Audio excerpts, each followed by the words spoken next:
Hello दोस्तों, मैं विजय sir आपका अपने ज्ञान यूट्यूब क्लास में स्वागत करता हूं। जैसा कि हमने पिछली वीडियो प्रश्नावली 14.1 का पहला सवाल और दूसरा सवाल हल कर चुके हैं। अगर आपने नहीं देखा है तो हमारे चैनल में जाकर वीडियो को देख लें। आज हम उसके आगे प्रश्नों को हल करेंगे।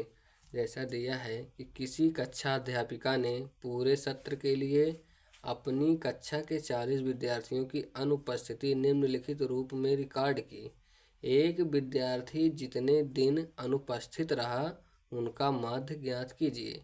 दिनों की संख्या 0 से 6, 6 से 10, 10 से 14, 14 से 20, 20 से 28, 28 से 38, 38 से 40 और विद्यार्थियों की संख्या दिया है 11, 10, 7, 4, 4, 3, 1। आइए अब हम इसे जो है हल करते हैं। सबसे पहले हम बोर्ड कॉपी में लिखेंगे। कैसे लिखेंगे? प्रश्नोत्तर प्रश्नोत्तर नंबर 3, प्रश्नोत्तर नंबर 3। यहाँ लिखेंगे हल।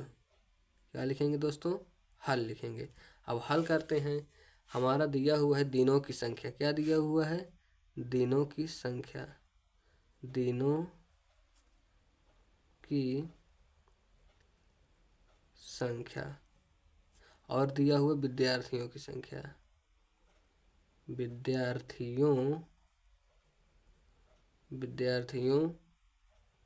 की संख्या। विद्यार्थियों की संख्या। अब हम इसे जो है सारणी बना लेंगे।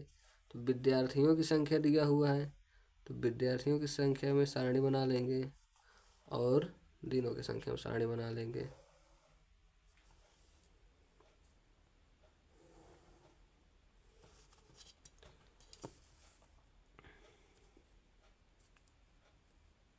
बना लेंगे सारणी जो है ये हमारा जो है सारणी बन चुका है।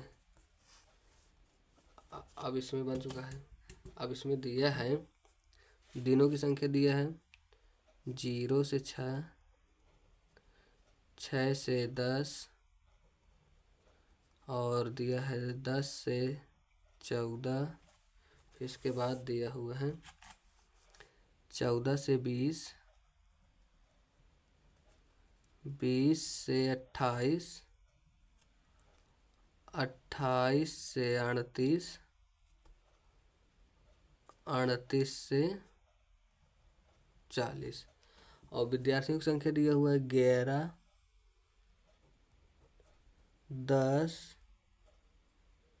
7, 4, 4, 3, 1। अब हमको जो है माध्य निकालना है। तो माध्य निकालने के लिए हम क्या करेंगे? ये हमारा होता है FI। क्या होता है? FI। अब माध्य निकालने के लिए सबसे पहले हमको इनके बीच का मध्य बिंदु निकालना पड़ेगा। क्या निकालना पड़ेगा? मध्य बिंदु। तो लिखेंगे मध्य बिंदु। तो मध्य बिंदु जो होगा हमारा निकाल लेते हैं इसके जो है। तो मध्य बिंदु निकालने के लिए हो जाएगा हमारा XI। क्या हो जाएगा दोस्तों? XI। इसके लिए भी सारणी जो है हम कुछ इस प्रकार से खींच लेते हैं, बना लेते हैं। ये हो जाएगा हमारा मध्य बिंदु। तो मध्य बिंदु चलिए निकालते हैं। तो मध्य बिंदु होगा 0, 6 को जोड़ो, 6 का आधा कर दो, कितना हो जाएगा? 3।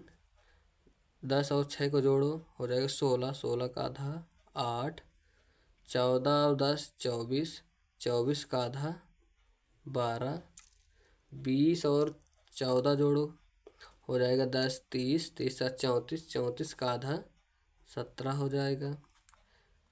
20 और 28 जोड़ो, हो जाएगा कितना? हो जाएगा हमारा जो है 48, 48 के आधा 24 और 28 और 38 जोड़ो, 8, 8, 16 और 3, 2, 5, 5, 1, 6 यानी कि 66 हो जाएगा। 38, 40 जोड़ो, हो जाएगा हमारा 78। कितना हो जाएगा दोस्तों? 78। अब इनको जो है हम जोड़ लेंगे। इस तरह से इसे जो है हम लाइन खींच सकते हैं। अब हमारा ये हो जाएगा सिग्मा एफ आई हो जाएगा, सिग्मा एफ आई ए हो जाएगा हमारा मध्य बिंदु। अब निकालेंगे एफ आई इंटू एक्स आई, लिखेंगे एफ आई इंटू एक्स आई। इसके लिए भी सारणी बना लेते हैं, एफ आई इंटू एक्स आई। इसे जो है इस तरह जो है लाइन को मिला देते हैं। तो एफ आई इंटू एक्स आई लिखेंगे। तो एफ आई इंटू एक्स आई यानी कि इनका दोनों को मल्टीप्लाई यहाँ लिखेंगे। तो 11 33, 10 8 80, 12 7 84, 17 चौके 68, 24 चौको 96, 66 का 3 में गुणा करो, 3 छंग 18, 3 छंग 18 1 19, 78 1 78। अब जो है इसे हम जोड़ेंगे, क्या करेंगे, जोड़ लेंगे अच्छे से। तो जोड़ेंगे हो जाएगा sigma F I into X I. तो sigma F I into X I का जो मान होगा हमारा क्या हो जाएगा, sigma F I into X I का मान हो जाएगा हमारा 499। इसे टोटल हम जब ऐड करेंगे हो जाएगा हमारा 499। तो ये 499 हो गया। और सिग्मा एफ आई का मान जो होगा हमारा जोड़ लेंगे, इसे जो है आ जाएगा हमारा 40 हो जाएगा। अब इतना करने के बाद अब हमारा जो है माध्य ज्ञात करने के लिए सवाल में बोल रहा है कि उनका माध्य ज्ञात करें। तो माध्य ज्ञात करने के लिए अब हमारा जो है सवाल होगा, लिखेंगे समांतर माध्य, समांतर माध्य एक्स बार बराबर sigma F I into X I, sigma F I. अब हमको इतना करने के बाद sigma F I into X I का मान हमारा क्या दिया हुआ है 499। लिखेंगे 499 बटे एफ आई का मान कितना दिया हुआ है 40 40 इक्वल। इसका जब इसमें हम भाग लगाएंगे तो हमारा आ जाएगा आंसर 1 यानी कि 12.475। यही हो जाएगा हमारा फाइनल इसका आंसर हो जाएगा।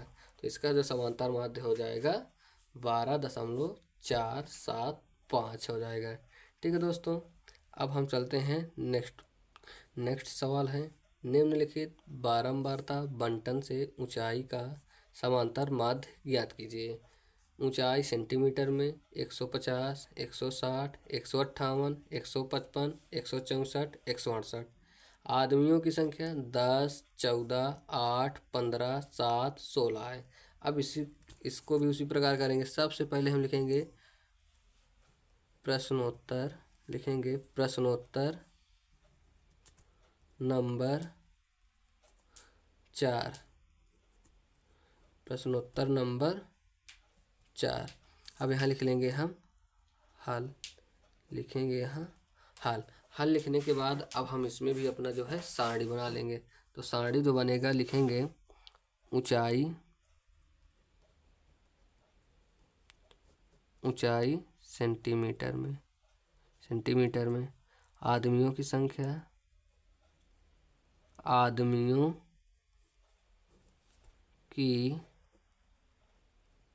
संख्या। अब इसे जो है हम लाइन खींच लेते हैं।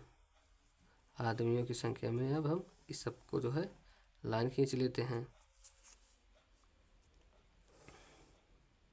ये हो गया हमारा जो है सारणी बन के तैयार हो गया। ठीक है दोस्तों, अब जो है इसे जो है हम इस प्रकार से मिला लेते हैं, इसको भी मिला लेते हैं।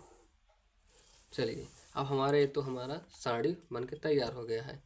अब ये बन गया। अब ऊंचाई हमारा कितना दिया है 150, 160, 158, 155, 164 और दिया है 168।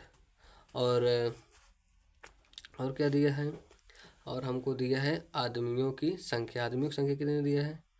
10, 14, 8, 15, 7, 16। अब हमको समांतर माध्य ज्ञात करना है, तो ये तो हो जाएगा हमारा, क्या हो जाएगा दोस्तों? ये हो जाएगा हमारा एक्स आई। ये क्या हो जाएगा हमारा? एक्स आई। ये क्या हो जाएगा हमारा? F I. एफ आई हो जाएगा।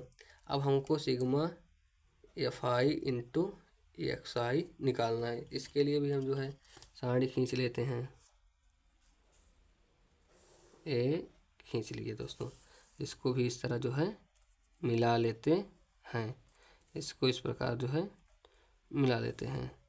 अब मिलाने के बाद इसका इसमें जब गुणा कराएंगे, 10 का 150 में गुणा कराएंगे तो हो जाएगा 15 दहम 150 यानी कि 1500। 14 का 160 में गुणा कराएंगे, 14 0 0, 14 छंग 84, 14 1 के 14, 14 और 8 हो जाएगा हमारा जो है, कितना हो जाएगा दोस्तों? 22।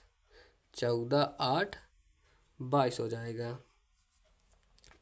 अब 158 का 8 में गुणा करेंगे तो 8 28 64, 8 5 40, 40 और 6 हो जाएगा 46, 8 के 8, 8 4 हो जाएगा 12। ठीक है दोस्तों। 15 का 155 में गुणा कराएंगे तो 15 5 75, 15 5 75, 75 और 7 कितना होगा दोस्तों? 82। 15 के 15 और 8 हासिल जोड़ देंगे 8, कितना हो जाएगा? 15 के 15 और 8 हो जाएगा 23। ठीक है दोस्तों।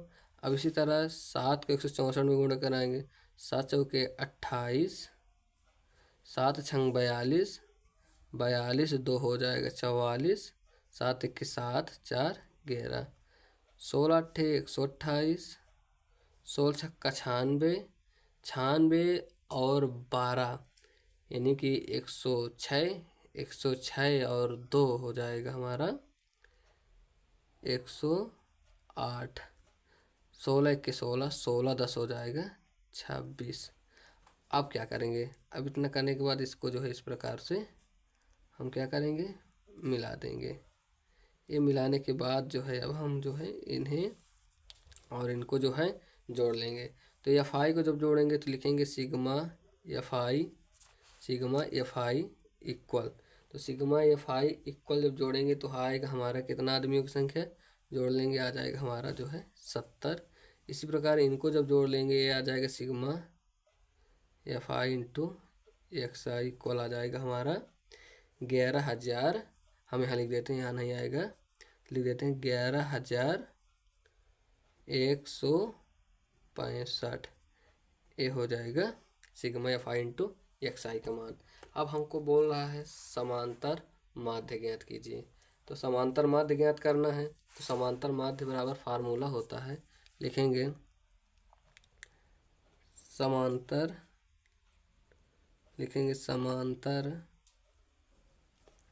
माध्य यानी कि एक्स बार बराबर sigma F I into X I बटे सिग्मा एफ आई।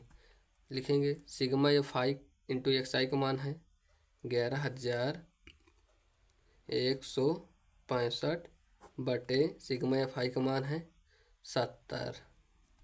अब इसका इसमें जो है मल्टीप्लाई करेंगे, यानी कि भाग देंगे। तो इसका जो है जब इसमें हम भाग देंगे ये हमारा कुछ आंसर आएगा 159.5। ये जो है इसमें भाग, यही हो जाएगा हमारा फाइनली समांतर माध्य जो हो जाएगा हमारा, ये हो जाएगा यानी कि 159.5। आप